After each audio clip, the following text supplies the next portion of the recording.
Al Palafenera di Chieri, davanti a 200 spettatori, si chiude con un perentorio 3-0 il primo derby piemontese della nuova stagione, ad appannaggio della Igor Gorgonzola Novara sulle padroni di casa della Reale Mutua Fenera Chieri 76. Superba prestazione della polacca Malwina Smażek, premiata MVP con 20 punti all'attivo e il 67% in attacco.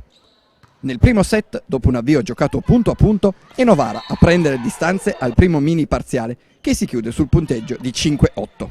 Chieri dal canto suo prova a rimanere in scia, ma le fiammate delle ragazze di Cocci Lavarini fanno la differenza. La prima frazione si chiude sul 20-25 con una superiorità netta delle novaresi sia in attacco che ricezione. L'andamento del secondo set è differente al primo, ma la sostanza e il risultato non cambiano. La Igor Volley chiude nuovamente con un 20-25.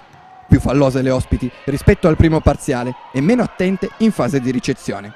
L'equilibrio regna sovrano fino al 14-14, ma da quel momento in avanti Chirichella e compagni cambiano marcia e chiudono in scioltezza. Di Hancock e Washington la combinazione che chiude i giochi. Da citare il punto firmato dal libero novarese Stefania Sansonna su difesa. Nel terzo set Chieri cerca invano di riaprire i giochi, ma le ospiti, soprattutto al servizio con i numerosi ace di Hancock, non lasciano scampo alle collinari con un secco 16-25 finale. Il fondamentale del muro difesa bianco-blu non ha dato la sicurezza che Bregoli si aspettava. La Reale Mutua Fenera Chieri sarà impegnata nell'anticipo di sabato sera nell'altro derby contro Cuneo in diretta su Rai Sport.